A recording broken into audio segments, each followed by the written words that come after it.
Hello, everyone. Welcome to my podcast. I am your host, Dane O. I wanted to create a podcast that would allow us to see the world through new and different perspectives by having sometimes difficult and challenging conversations by talking about race, gender, lifestyle, health, relationships, and spirituality. If you are ready to begin a journey that will push you to open your heart and push you to change your mind, then please join me on Moving Through and with Heart. And while you're here, enjoy the music written, composed, and performed by Ivan G. Hall.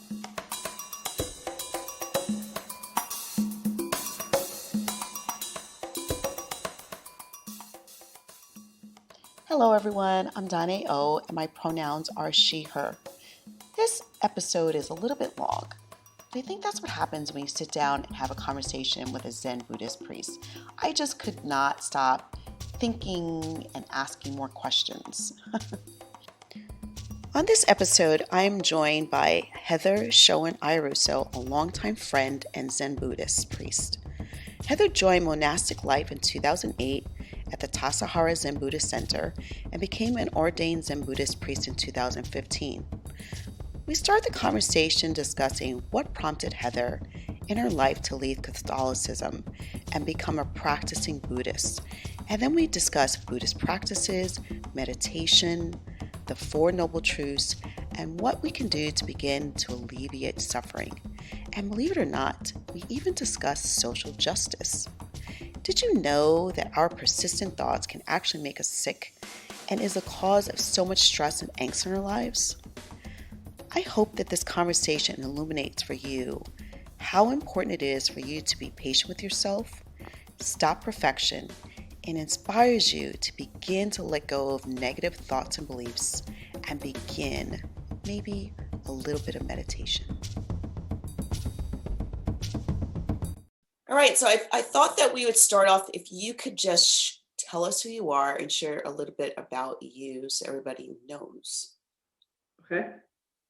My name is Heather Iarusso, and I am currently the program director at San Francisco Zen Center.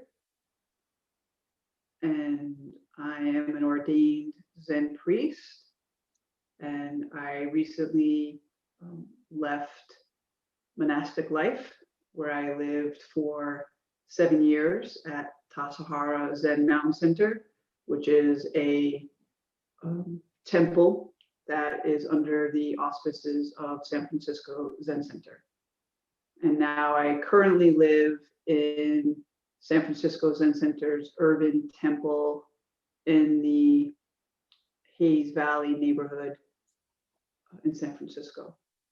So I want to say thank you so much, Heather, for willing to be on the podcast. And it's so incredible that I've known you for, I was trying to calculate it. It's something like 40 years, I think, at this point, right? Like a really long time going to high school together. And then we have not even spoken to each other since we graduated from high school.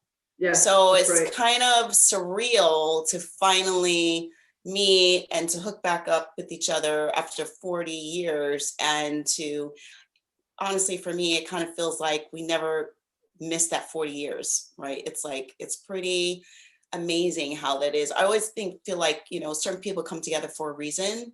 Mm-hmm. And so it just makes it so natural. And even if you part, you can come back because there's just like, there's a silver lining that exists within each one of us that connects us to each other. Yeah, I feel the same way, Dane. It's, I think also partly because I feel like a transplant in Northern California. And so having that deep New York connection, Mount Vernon, New York connection, yeah, and our high school years together, it's, that's a certain time in our lives as adolescents and teenagers, such a developmental, curious, exploratory time for many of us.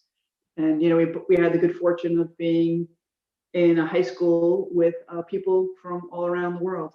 So it's so interesting to me because you and I did too. We both grew up Roman Catholic.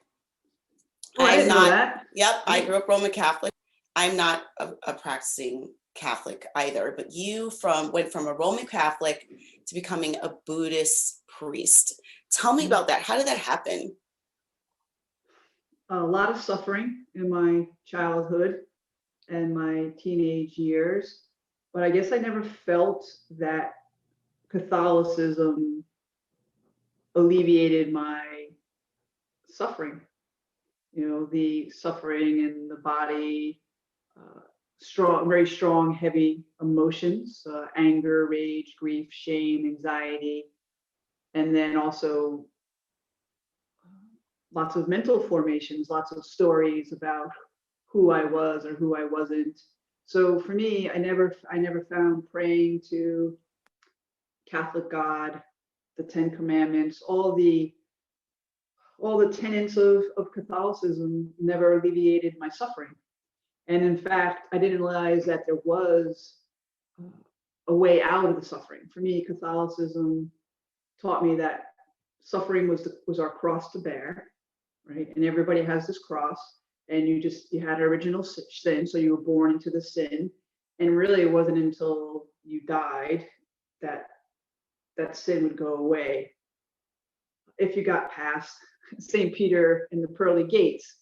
So for me, the original sin never really sat with me. I remember just never being satisfied with the nuns and priests' responses when I would ask about original sin, because it does say, Jesus was the Son of God, and he washes away the sins of the world.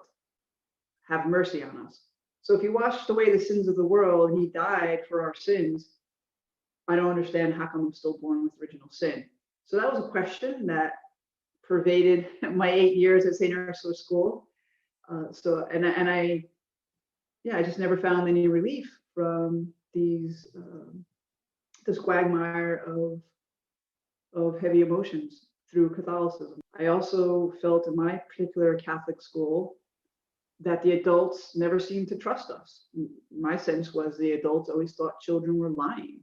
And I remember really having strong reactions to that I was perceived as a liar. And my mother and father weren't that way. My mother and father didn't have that view of me. So that was really helpful.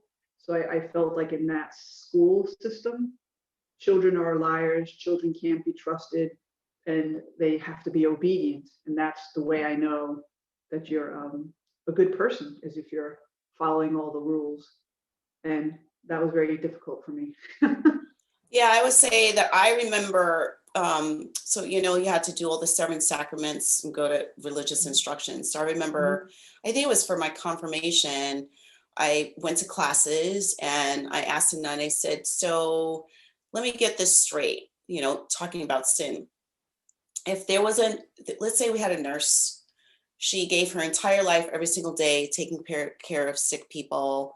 She was always honest, always kind, never did anything wrong. But if she didn't go to church on Sunday, she would go to hell. And Yes. she said yes. And I was like, I just struggle with that. Like that one thing just bothered me. I'm like, well, how is, I started questioning at a very young age, how is God kind and loving if if we're going to judge people this harshly, and I spend so much time trying to be good and perfect, and there's no human that can be that, right? We are trained to be judgmental from not only society, but from the institutions that surround us. But talking about sin with Heather made me realize that we are taught, even at church, that we should judge, ostracize, and single out each other. We are taught not to accept and create a space of inclusion and acceptance. If we are taught this through religion, then what hope is there for society and humanity? If we believe this, then no wonder we cannot move through the world with open hearts. So what was your journey like moving from Catholicism to Buddhism?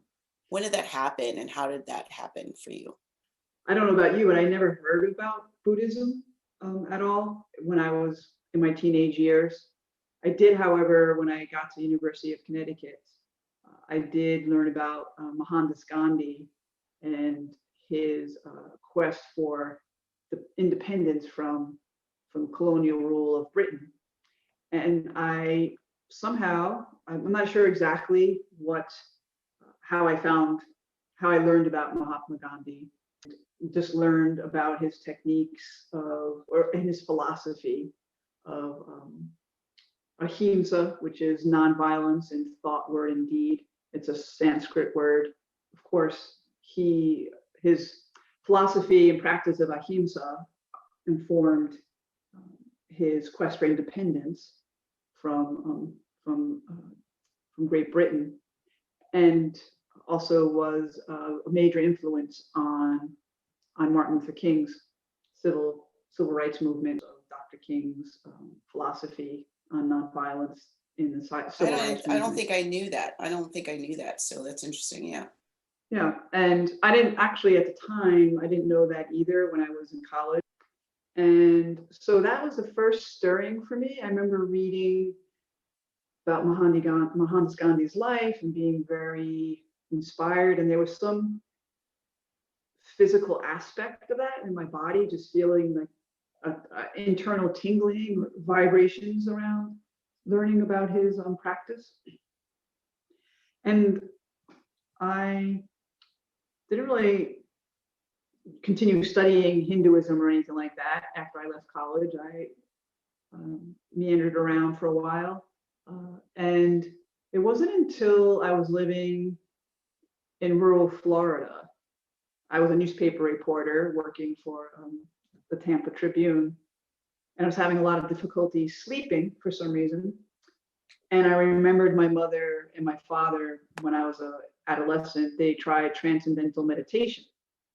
And I knew that it involved a mantra. And it just so happened in rural Florida, there was a transcendental meditation society or community. And so TM is how it was abbreviated, TM, practicing TM. So I sought out this community, which was literally just 45 minutes north of me in rural Florida. And I got a mantra and I started practicing transcendental meditation. So that's the practice of following the mantra. And you get it. The mantra in that tradition was a sound, a primordial sound, right? And you got that mantra and you would practice it. You would say it to yourself over and over silently. And if your mind wandered with thoughts, you just come back to that mantra and you would keep your eyes closed. So that was, I guess, a reintroduction to some spiritual life. I eventually moved in to that community for several months before I moved away from Florida. And again, just feeling like being in a spiritual community.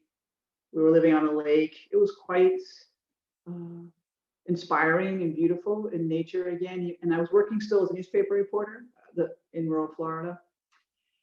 And I had this spiritual opening, or we would say maybe a somatic opening. And I was practicing a lot of yoga in the mornings and sitting by this beautiful, my little room looked out on this beautiful lake. And I was practicing yoga, and then I was sitting I was doing meditation, and there was these birds. It was like 6 a.m. or so, and there was these birds singing like they do. And then all of a sudden I felt these birds in my heart. My heart was just radiant warmth and bright, the sensation of brightness. And those birds were no longer external. The song was emanating from my heart. And it was just one of the most blissful experiences. And I don't know how to describe it, but as I started to come back to myself, if you will, it was just, I could feel still the radiation of the warmth and brightness of that bird song in my heart. In Buddhism, we'll say, if we talk about non-dualism or non-dual awareness, where the discriminating mind, the thinking mind, the chattering mind, that's always coming up with good ideas and stories about life and about other people and about yourself. When that mind settles, we often can feel more enlivened, And I think that experience with the birds in my heart was just this settling of that mind. So there was less of a barrier between what was happening outside and what was happening inside. It was this bird song in my heart. And then my mind started to reflect on it. And that's when the bird song started to dissipate, you know. So it's like you were connected to all there is. Like Native peoples would say, you know, we are all connected. We're connected to a nature. We're all in this vibration world together, connected vibrationally. So it sounds to me like you just kind of expanded your awareness and your vibration to really be part of everything around you. Yes, I would say that, you know, there's causes and conditions. You know, I was living next to this beautiful lake. It's very quiet. I've been practicing yoga by myself as well as with others, living in the spiritual community, doing meditation. And so I think there was like the perfect storm, if you will, Right. Of being able to experience that. I would say that that is always present, right? The bird song is always in our heart. Right. We just aren't always able to experience it because of many things, right? Our mind is easily distractible. We're occupied by the 10,000 things that arise each day. Our society is not really geared towards spirituality. Our society is geared toward and steeped in materialism and capitalism and productivity. So in those moments, all that wasn't present for me. And then when I moved away from that spiritual community and went to Louisiana to pursue a graduate degree, I kept up with my yoga practice and with my transcendental meditation practice. I found yoga to be very energizing and enlivening. And the word yoga means to yoke, so you're yoking the mind with the body. So the physical postures were so that you can prepare the body to stay in long periods of meditation. So how many hours do you meditate for? Like, what's the longest? Because I mean, I could do like an hour, hour and a half even, but how many hours? Like Buddhist priests, don't they used to sit for really long periods of time? In the monastery, Tassajara Zen Mountain Center, 6 months out of the year, it's cloistered. That means that there's just the Zen students and the Zen teachers. And unless there's some sort of medical emergency, we don't really leave the valley. It's part of being contained. And there's 3 months, and 3 months from middle of September till the middle of December, and then January to the beginning of April. So during those, what we call practice periods, we would meditate 5 to 6 hours a day. Wow. Straight, and no break, just sit. No. So we would meditate in the morning from 4:20 a.m. for an hour to 5:20. Okay. And then there was a 10-minute walking meditation. So you could walk in the meditation hall or leave to use the bathroom and then come back. And then we'd sit again for a 40-minute period of meditation. And then we'd have service. So we'd have service it was a very long service, like about 40 minutes. And then we'd have breaks. So we did most of the meditation in the morning. And then we ended the day with 2 periods of meditation in the evening. So I always thought that when they meant sit, that it was like hours and hours at a time. So it's like, how can the body sit, you know, especially I always imagine someone sitting cross-legged on the floor on a cushion and sitting there for many, many hours at a time. You know, the body gets stiff, it gets stuck, even with the yoga, you know what I mean? Yeah, so because we sat in the morning, had a walking meditation, and then service, so you're not sitting cross-legged anymore, but you're still sitting on a cushion on the floor. And then we'd have a break, we'd have study, and then we'd sit again for 2 periods, usually before lunch happened. Mm-hmm. Then we would work for 3 hours in the afternoon, and then come back in for service and dinner around 6 o'clock. And then we'd sit 7:30 to 9 o'clock in the evening. The routine there during those cloistered practice periods was that we had a intensive, what people would say a retreat, for 5, 7, or 9 days each month. So that was when the meditation periods intensified in the sense that we had more of them. So during those 5, 7, or 9 days, we would meditate the same schedule. We'd be in the meditation hall at 4:20 a.m. And then we would end the day again at 9 p.m. However, we would sit for almost all of the morning, all the way up to lunch. And then there's extra 2 or 3 periods in the afternoon. So you're sitting around 13 hours a day.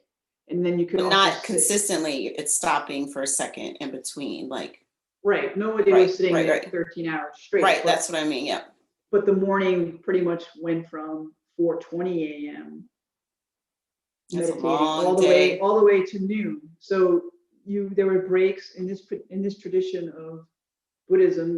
We usually sit for 40 minutes, have a 10-minute walking meditation, and then sit again for another 40 minutes. Got it. That's usually how this tradition sits. However, sit however long you're able to. So I think to me, it's more like other people have said, it's more about consistency, sitting every day, meditating every day, doing some practice every day. Right. Rather than being a weekend meditation warrior. Right. So you're getting into the thing. Right. Got it. So it's about building that muscle, that habit, not only the physical habit of taking the meditation posture, whether it's on a cushion, whether it's sitting in a chair, however you meditate, whether it's walking, and then also the mental posture of settling and cultivating the mental faculty of attention. So for me, the consistency is more important than the length. And the consistency, of course, helps you sit longer if you can sit longer. And the monastery is a rarefied environment. Not most people in the world do not go to monasteries, and I think being at the monastery, you're there because you want to engage in intensive meditation and be part of a spiritual community. Yeah, I actually have been meditating since I was a kid.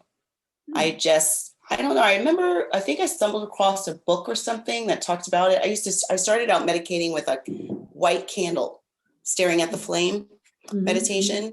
And then I meditated with crystals, and I would sit by water, and it's just evolved. So I've been meditating. I always tell people I've been meditating almost my whole life. I was a weird child. And so many people say I can't meditate. They can't meditate. They can't be still. And what I've always, because I used to also teach meditation, and what I always used to share with everyone is it is a practice. So it's something you learn how to do by consistently doing it every single day. You get better. And if you don't start out thinking you're going to sit and meditate for an hour, so you start with 10 minutes, if that's it, 10 minutes of silence, of being quiet, be still.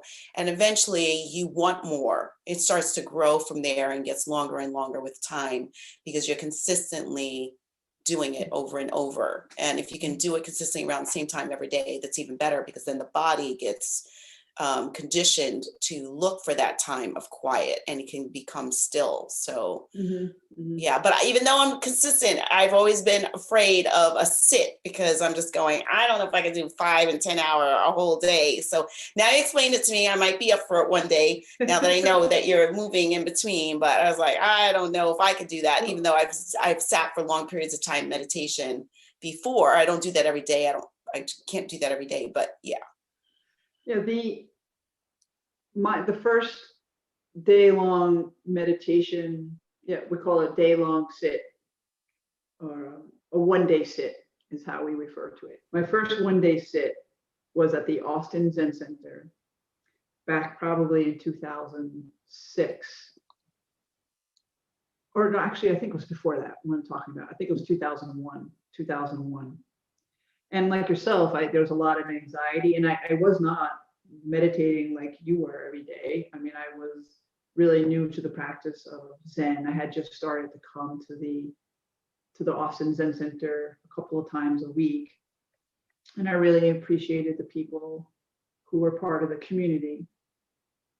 And then there was this one day sit, and it was from 9 a.m. to 5 p.m. on a Saturday. And I remember driving to the center, just feeling all this fluttering anxiety, like I wasn't going to be able to do it. And how could I, same questions like, oh, I won't be able to move. I won't be in control. What's going to happen? And I just kept going. And I sat the whole day and experienced at the very end of the practice, I don't know what time it was, but in the practice, we have somebody who strikes the bell to end meditation and to start. And this person who I barely knew, I think I had just met him the few times I was coming to the Zen Center, so I didn't really know him at all. And he was the ringer of the bell. And of course, I was in physical pain, and there was all these stories, and I'm looking at the wall and just getting tired and not wanting to be there anymore. A lot of drama is what I would say was arising in the mind. And then my mind was like, oh, this guy is not ringing on purpose. He's doing this to you on purpose. He doesn't like you. He's not ringing the bell. So I realized, finally and I started crying. I was just crying, and he struck the bell, and I pretty much just jumped off my cushion and got to my car as quickly as possible. And I sat in my car and I thought, wow, what just happened? It was just me sitting across from the wall, staring at the wall, and all of this drama was arising, and I was crying, and I felt persecuted by a stranger and just knew he was doing this on purpose.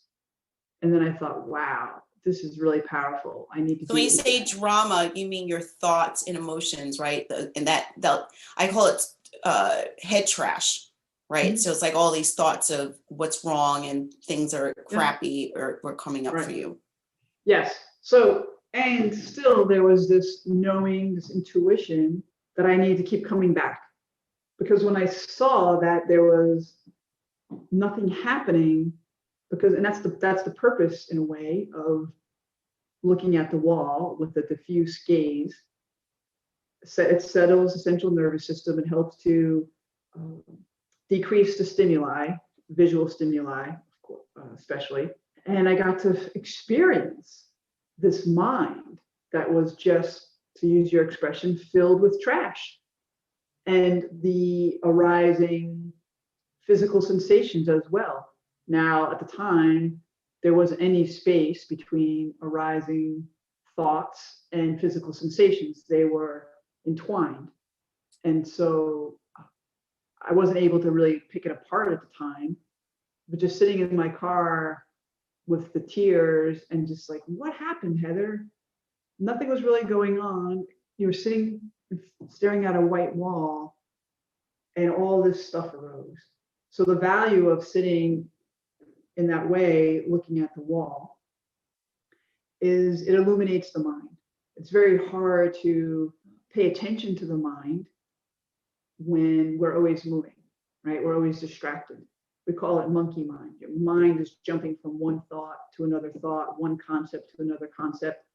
It's going to the past. It's dredging up past hurtful memories or maybe past joyful memories, and it's jumping into the future, all the while you're brushing your teeth, right? Or you're sitting in your chair at work, or you're having a conversation with somebody, and to use your word from earlier, you get triggered.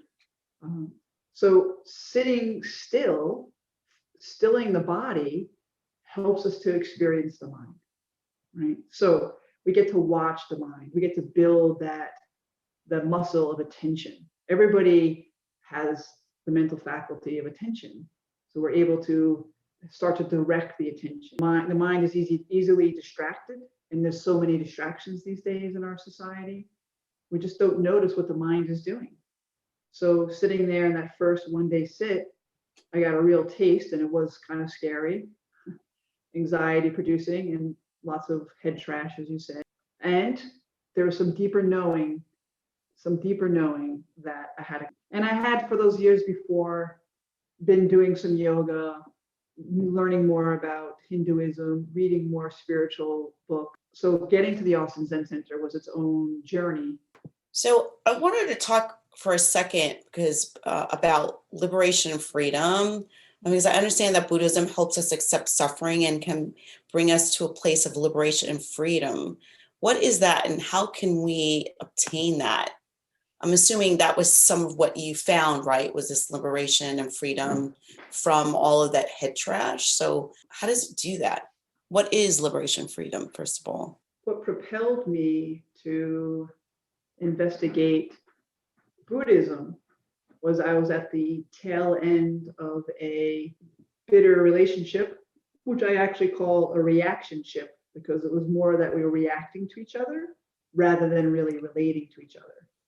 And I was seeing this psychologist, and I've been to lots of therapy, and she was a very nice woman, and I also found her to be ineffectual. And it was a clear question that arose, which was, how come after decades of therapy, I mean, I wasn't in therapy every day for decades, how come after all this therapy and understanding intellectually the psychodynamics of my childhood did not alleviate physical suffering, right? The issues in the tissues, as a yoga teacher once said, all the physical sensations of emotions, right? The contraction in my gut, the way my jaw was held, the emotions of shame and anxiety and grief and rage and anger, all these really thick emotions, they were not being alleviated. So similar experience with Catholicism.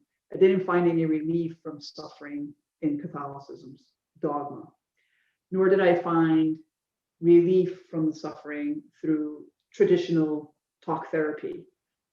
It was helpful to talk with people, to put things together intellectually, and still there was not like healthy behavioral changes. So the relationships I were in were reflecting back to me.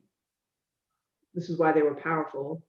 Well, I kept thinking, well, what's going on here that I'm still vibrating at a certain level where I'm attracting partners into my life who I could see what their dysfunctions were, or my new phrase are their conditioned tendencies.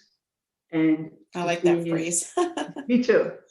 It's not pathologizing, right? How do we adapt as children to survive, and then how do those adaptations hold us back when we're adults? So that led me to this question of, how come I understand all this intellectually, poring over the details of my childhood, and yet there's not a true alleviation of my suffering? So when it comes to liberation and suffering, I didn't find any relief from the suffering, like I said, through Catholicism or through therapy. And I didn't even realize until I started practicing Zen Buddhism that there was a way out of suffering. I just thought suffering was what we're supposed to do, and I'm never going to be free of it. So the liberation and freedom part, let me get this right, is the liberation and freedom from all of the self-talk, the mental trash, the emotions connected to that make us not feel so great, not make us want to get up in the morning or connect to other people or have healthy relationships, or just simply being healthy human beings, right? Is that what you're saying? Yes. So the Buddha's teaching, I find to be probably one of the teachings that most people have heard of, is the Four Noble Truths, right? So there is suffering. So there's an acknowledgement that suffering exists in this world. And that's the suffering of just regular, like physical pain. Like I have, I broke my finger, or I have some sort of sickness, or just, so there's like a physical pain, right? So that's one way that we suffer, if you will, is experiencing physical pain or emotional pain. But so there is this inherent suffering in life, and it's inevitable. There's just suffering. It's inevitable that there's going to be suffering because we're human beings in this life. The second noble truth is there's causes and conditions. So there's origins to suffering, right? What causes suffering to arise? The third noble truth is suffering can cease. This is something that I never knew. Suffering can cease. Now, until we actually understand suffering, there can be no cessation to it because we're not acknowledging that suffering exists. Some people don't know that the head trash, the physical emotions that we feel, all this negative self-talk actually is suffering, and that we don't have to, if you will, put up with it. So first noble truth, acknowledgement that there is suffering. Second noble truth, there's causes and conditions or origins that lead to our suffering. The third noble truth is that there's cessation of suffering. Suffering can end. Fourth noble truth is there's a path that leads us to the cessation of suffering. And that path is the Eightfold Path. So this framework of the Buddhist teaching, I found to be very profound and transformative. Now, when I left for the monastery in June 2008, I had not read very many books on Buddhism. I had only really read two. Suzuki Roshi's Zen Mind, Beginner's Mind, which I didn't understand, but again, there was this sense, this intuition that I needed to follow this path. The second book that I read was called Everyday Zen by Charlotte Joko Beck. So those are the only two books that I read. I just went to the monastery because I wanted to feel some freedom from all the suffering, both psychological suffering and the physical, emotional aspects. Yeah, I was going to say that there's so much suffering right now. Like, we are just inundated with it.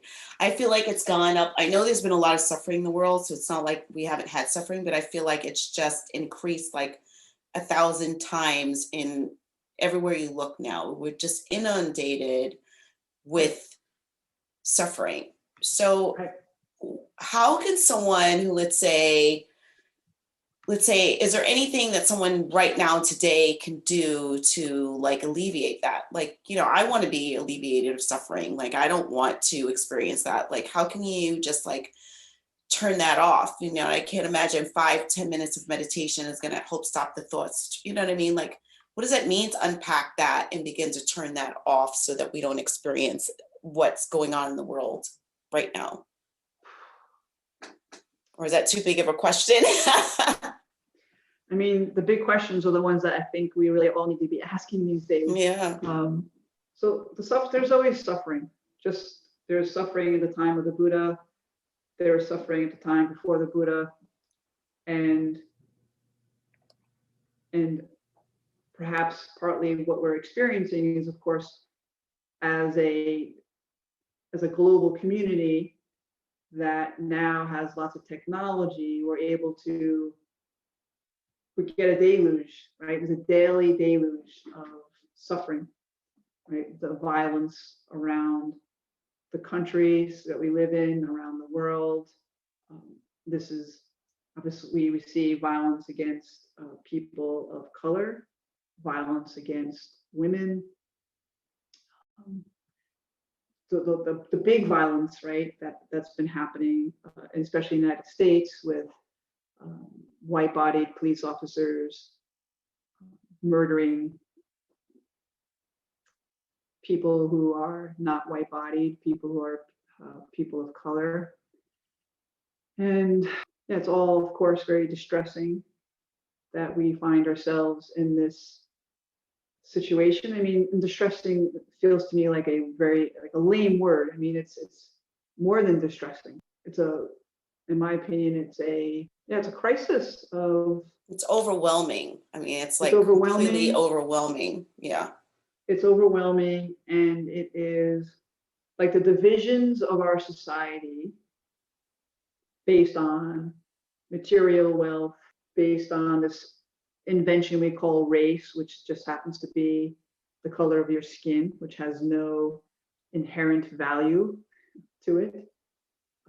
Patriarchy, the cisgendered white male patriarchy that has dominated many countries, and capitalism, ageism, ableism, all these isms that we put people into these boxes, and now people are coming out of our boxes, right? We're rebelling against all of these systems that have oppressed millions of people.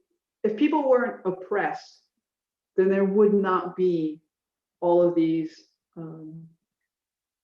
protests, all of this violence. I think it's like, the way I bring it down to is, what's going on for me personally has a lot to do with what goes on in our global community. Because until there's liberation in our body, minds, and each person, there can be no collective liberation. How I relate to myself, or how I react to myself, is how I react to other people. So if there's schisms in my personal culture of Heather, if there's schisms here, then I'm going to just, if you will, externalize or vomit all my schisms toward everybody else. So how do you manage that? Because, so many people walking around with their schisms that think that they don't have schisms.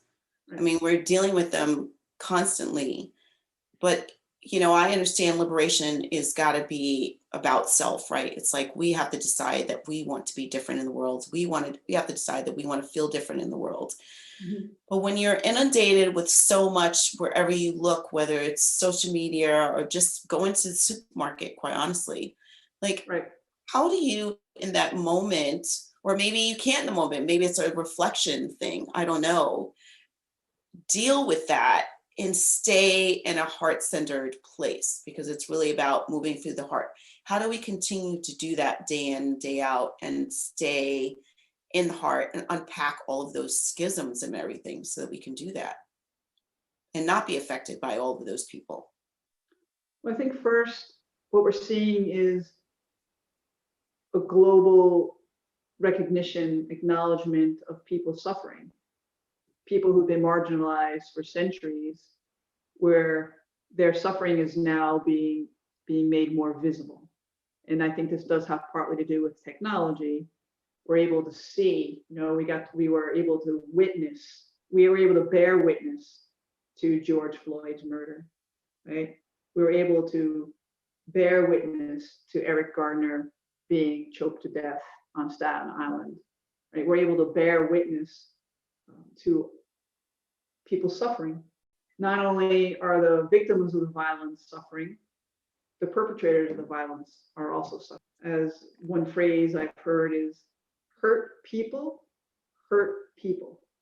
Right. So people who are hurting hurt people. We don't think about that. Yeah, we don't think about that. Yeah. Parents who are hurting hurt their children. Not all of them, of course. Some parents are in a lot of suffering and they don't externalize that in physical abuse or neglect. There's some dysfunctions, which is true for all of us. So to a greater or lesser extent, right? We see parents who are killing their children. I mean, maybe that's always been there, but there's a lot of visibility around violence, right? We get to see, as you're saying, all this suffering, right? And I often thought, like when I started reading about Mohandas Gandhi, and I'm sure he harmed people in his life as well. Nobody has not harmed people. That the United States really hasn't had, in my experience, a spiritual leader as the president, right? There may be people who are religious and they're vocal about being religious, and I think that President Biden is only the second Catholic to be the president, the first one being John F. Kennedy. So religion is, in some ways, for me, it's held up as a way to put other people down, right? My religion is better than your religion. I'm holier than you. So there's a lot of divisions, right? Again, all these schisms that we have here. So I went to the monastery to heal internal Heather schisms, to figure out or to be with. I don't think it's about stopping. We can't stop the head trash, right? One thing I want to be clear about is the mind is a sense organ. It functions like other organs in our body.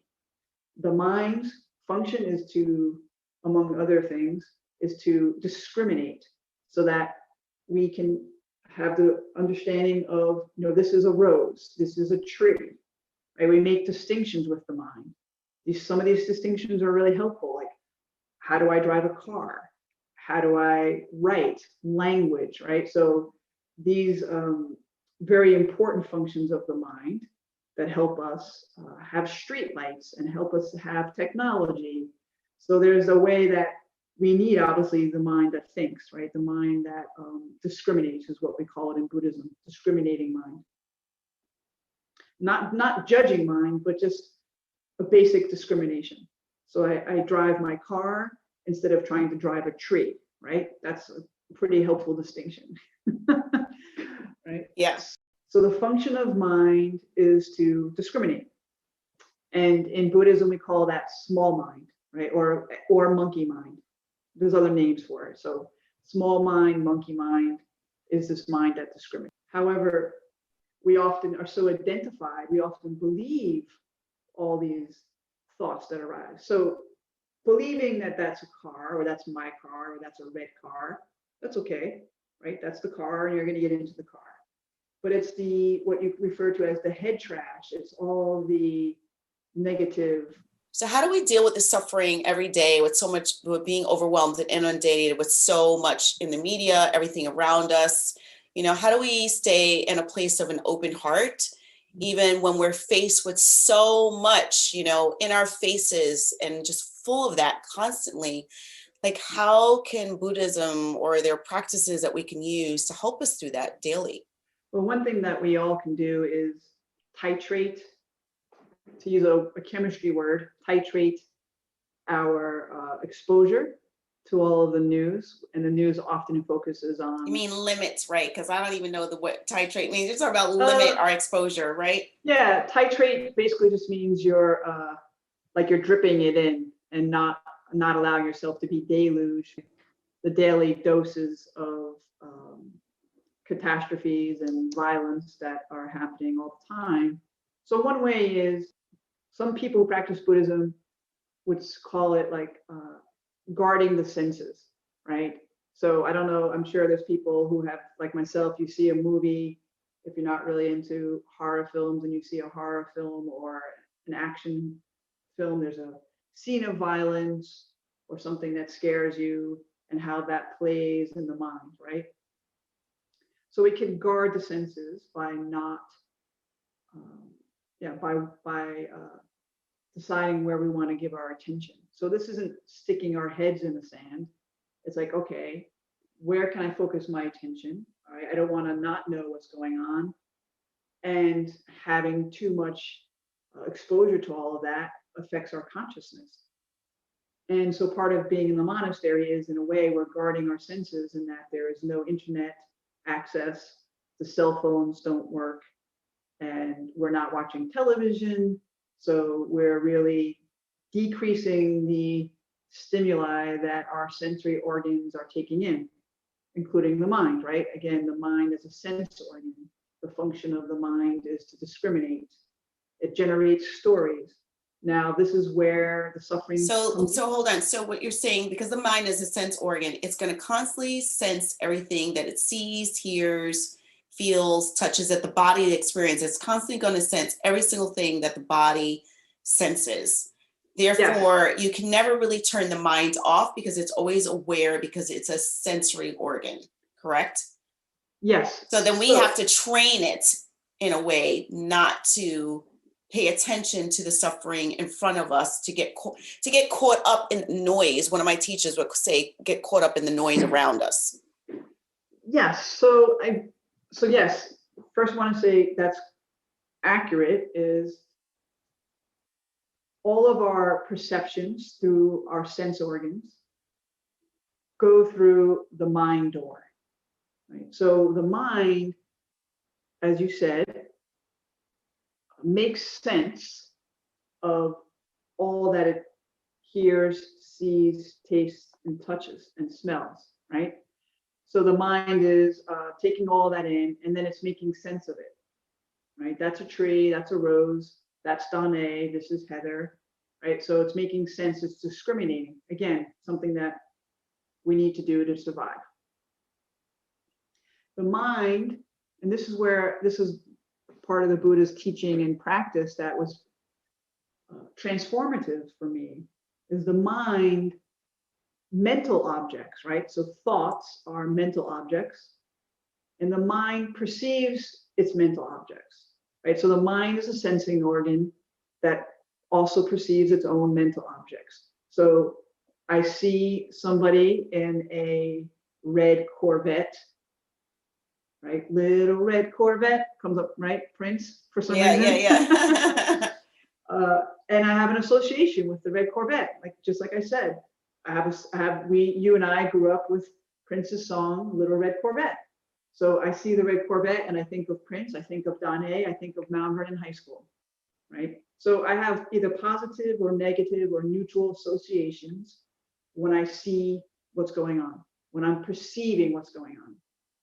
And your perceptions are different from mine, because nobody can live in each other's sensory apparatus known as this body-mind. Yeah?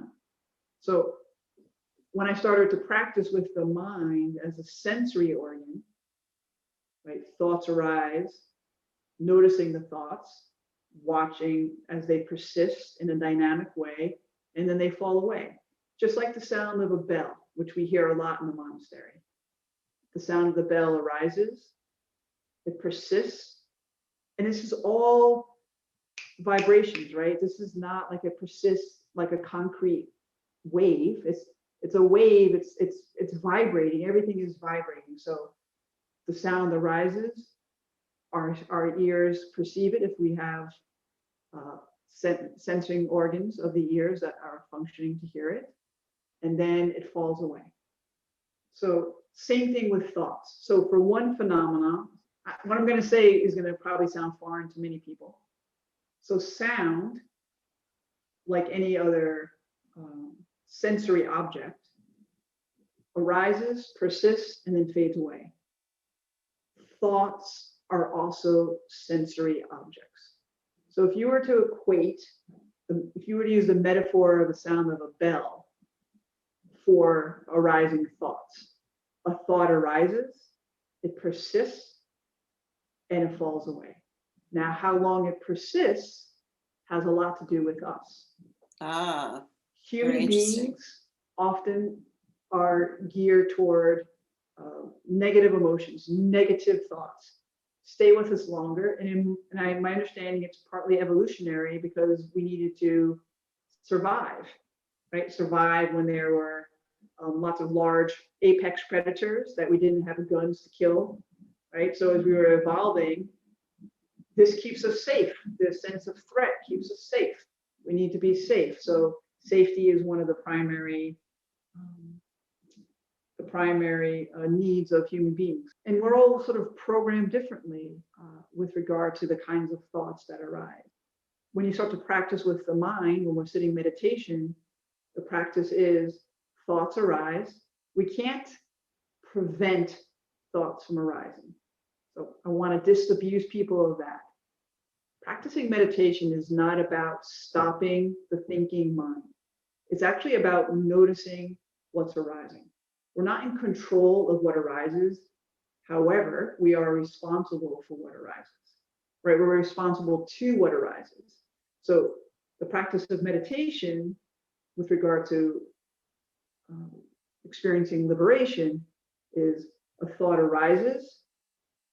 I can watch it arise in the mind's eye, if you will, watch it persist. And I could, if I wanted to, get in there and make it last forever, especially if it's a real juicy thought, like about how I can't stand that person, or a boyfriend or girlfriend or a spouse or my boss. Gossip is a perfect example. Yep. Gossip. Right. Like so, we just got to keep going, or somebody pisses us off. We got to keep going and going and going about it.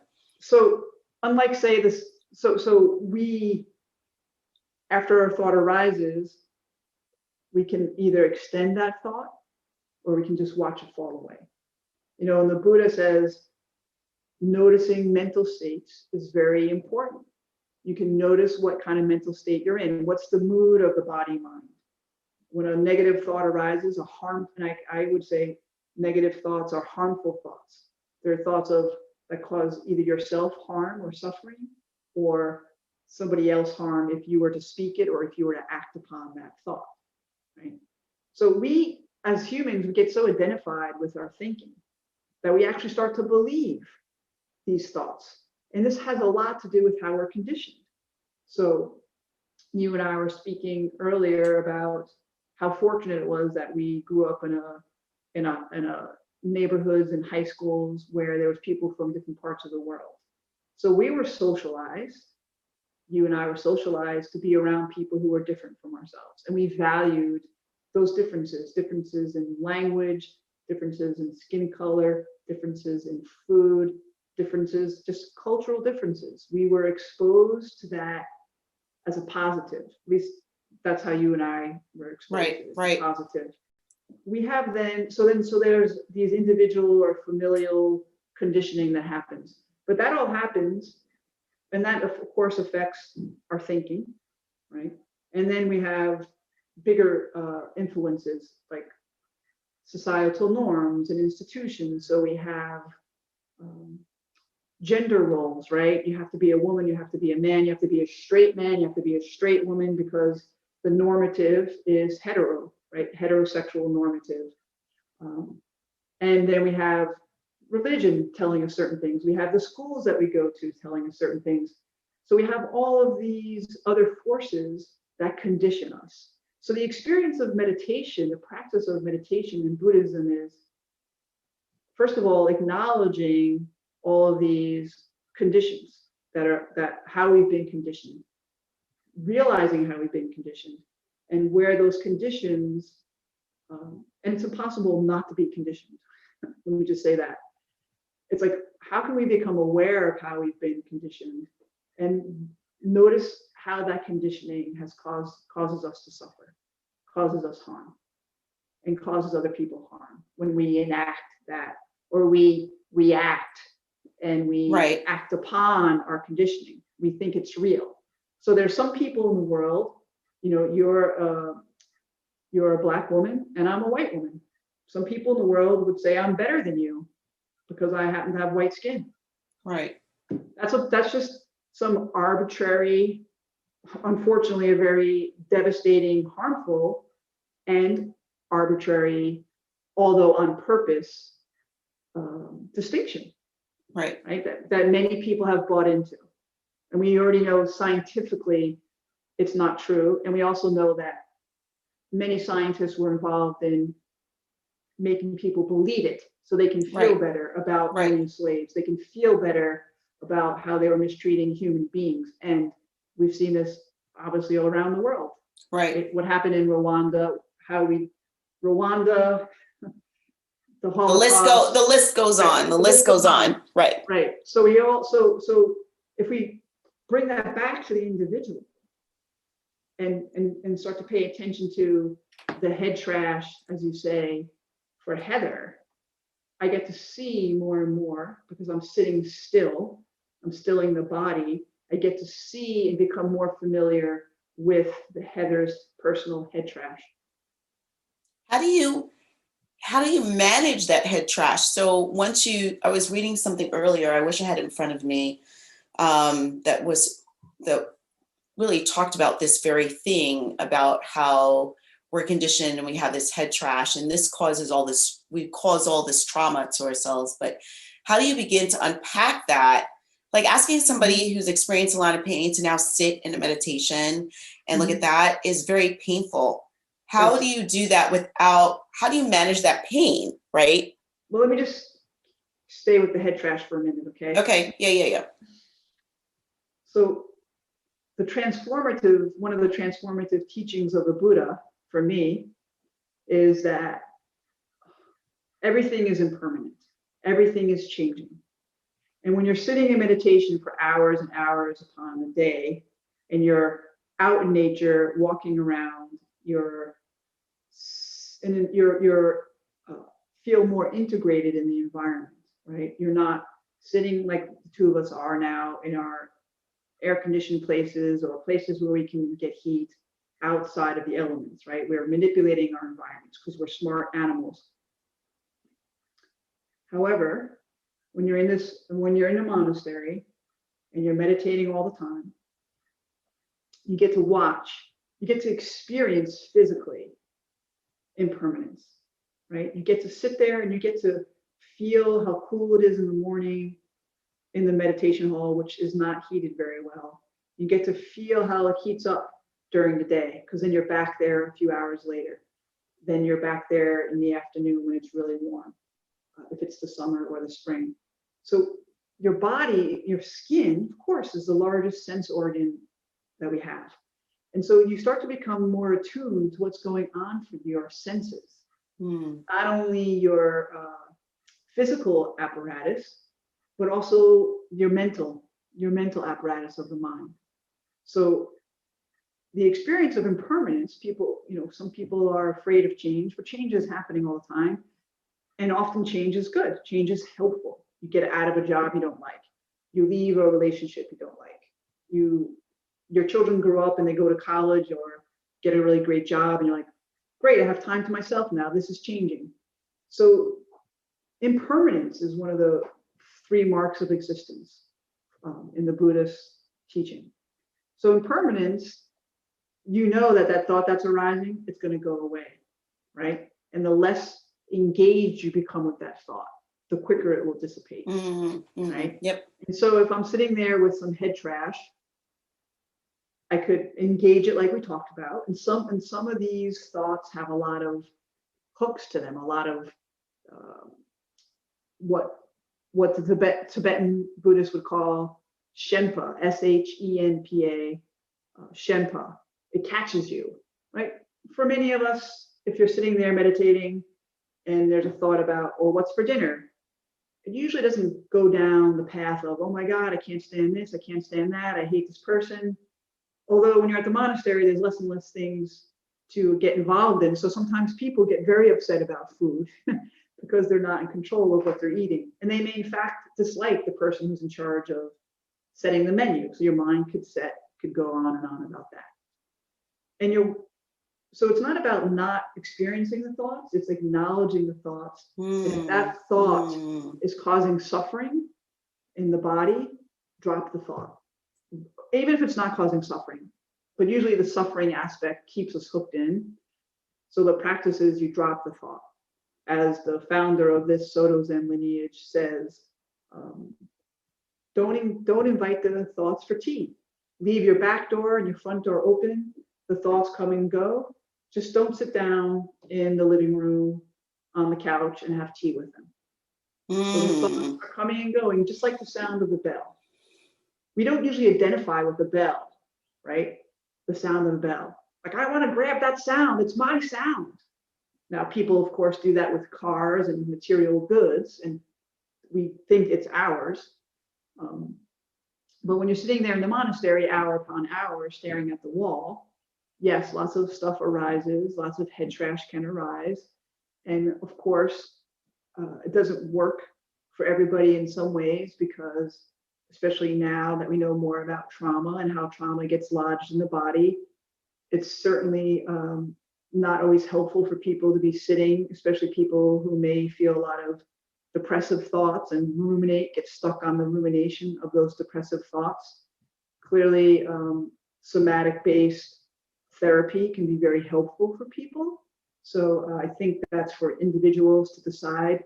I'm just saying that in a basic way, practicing meditation helps alleviate suffering, because we start to disidentify, no longer identify with arising thoughts as who I am. So I would think too that you would start to identify that even if you're faced with something in the moment, having experience and it's not so great, you start to identify and realize you are not that experience. It's just something that's happening, but you are not that. And you are bigger than that. You're more loving than that. You're better than that, or whatever it is. You start to realize this is not me. And I do not have to take this with me to the next thing, right? Yes. I don't have to own this experience and take it into my physical body and experience the suffering. I could choose to be separate from that. Yeah, so yes, so in a way, it's like there's small mind discriminating tree from car. There's small mind generating stories about the tree in the car, or about this person, or about what dinner is going to be. So the less involved we become, and this is again, of course, mentally, right? It's like small mind talking to small mind. And if small mind is really crazed, which unfortunately it can be for many people, I call it briar patch. You know, you just try to, you're in the briar patch and you're in it, and the more you move, the more scraped you get. The more you engage all of those thorny concepts, right? The less you feel alive, the more scratched you are. Right. So this is a process of how can I acknowledge the briar patch of thinking mind, not become involved in it, or if I do become involved in it, I get to notice the suffering that arises because I'm trying to get out of it. Right. And then the other aspect that I want to mention is when I first started with practicing meditation and Buddhism, arising negative thoughts, I'll just focus on the negative ones because those are the ones that cause us to suffer, or those are the ones that are suffering. So the rising negative thoughts, especially ones that have a deep history, you know, I'm not worthy enough, I'm never gonna find a companion or somebody to care for me, or I'm not as good as this other person, or I'm better than everybody, right? Right. The self-conceit, whether it's better or worse. Those negative thoughts were enmeshed with physical sensations. Now, the more that I practice meditating, the arising negative thoughts were there. And again, the enmeshment into those sensations were there, physical sensations, right? The more I meditated and let go of arising thoughts, let them pass like the sound of the bell through the mental sensory organ, right? The sound of the thought, just the sound just floating through, allowing negative thoughts just to float through, not engaging them. The more that I was able to stay with and experience uncomfortable, unpleasant emotion sensation in the body. So I got to feel the sensation of, say, anger or shame in my gut without all the stories in there about how I wasn't good enough and how it's because of this, and if I could only do that, if I could let go of the past, it was just like, oh, there's a sensation in the belly of clenching, and then breathing into it, allowing it over and over again to unclench without believing any stories that arose about the clenching in my throat or the clenching in my gut. I'm just focusing on two areas of myself where there seems to be a lot of holding, even after 7 years in a monastery. Right. And so the stories no longer were enmeshed with the sensations, which brought me a lot of relief because it also made those stories thinner. It's sort of like, instead of shouting, like I'm in a small room and those thoughts were really shouting at me and I could never get away from them, it was like a stranger calling from a long distance. And I could barely hear what those thoughts were saying. And I was able to, my body was more enlivened and I was able to experience physical sensations without all of these stories. Does that make sense? That makes total sense. So it just became, once they got separated, then the body, you could just see the experience or the feelings of the body without having to label it all. Because actually labeling it all and the story behind the label magnifies the sensations we're feeling in the body, which magnifies the pain and the suffering. Yes. So I think labeling could be helpful. It's more of an interpretation. Got it. Okay. Oh, my gut is clenched. It's because I was abandoned as a baby and I was neglected and I hate my father and I can't stand my mother. And as opposed to, oh, I feel like I can't find my breath in my gut. I'm just going to breathe into the gut and allow it to release. So the more that I was meditating, the less of that story was arising, whatever the stories were. And I was able just to sink further and further into the belly and allow it to express itself. And those stories were not arising. So it's not like, I mean, labeling can be helpful because then, this is all about sensory awareness. You can say sadness, anger, shame without going down the bunny trails, the rabbit holes. Got it. Of each of those stories. I feel shame because of, I'm angry because of. It's like, what's the process, what's the emotional experience, the physical experience of shame, of anger, of rage, of anxiety? The stories usually are attached to it, but once the stories start to fall away, that briar patch really settles and you get to just sort of be with the sensation of anger, however it reveals itself to your body, however it's lodged in your body. So if someone's faced with a situation or having a negative experience in the moment with someone, the practice of the meditation practice of recognizing thoughts will allow them to begin to recognize in that moment that they don't have to be that mitigates their experience in a way that they won't experience so much pain. And so as we start to adopt these types of practices, it will actually help us in the long run. It may not help us today. It's not like we can meditate today for 5 minutes and we're going to catch that. Right. But if that is our goal, is seeing it as a goal in over a period of time, it'll become easier and easier. But it's something we have to have patience to discover. Yeah, and the practice is all about paying attention over and over and over again. What's going on in the moment in the body. Our society is really disembodied. And even more so, right, when we're speaking like we are on Zoom, we're basically just become talking heads. Right. Right. And speaking of that, there's an image that comes up for me is, the newscasters, right? Broadcast journalists, which there's so many of them now. I mean, back when we were growing up, there was just those 7 channels or so in New York City, and you would see the television, you'd see the broadcasters. I think what comes up for me around being disembodied is also, speaking of violence and separation, in our society is very cut off from the body, and that is also, we're also very cut off from emotions. It's like, an announcer will go from one disaster to another disaster to another disaster, and maybe some of them are a little bit more attuned, and outrage is kind of more acceptable. It's rare that you see anybody expressing any kind of sadness. Getting back to liberation, I think it has to start with us. With us taking responsibility for our own suffering, our own liberation. It's all right here. We all have the ability to be free. And for me, practicing meditation, I'm an extreme case. I went to a monastery for 7 years. But for me, that just, we're all on different paths, but I think humanity is on one path.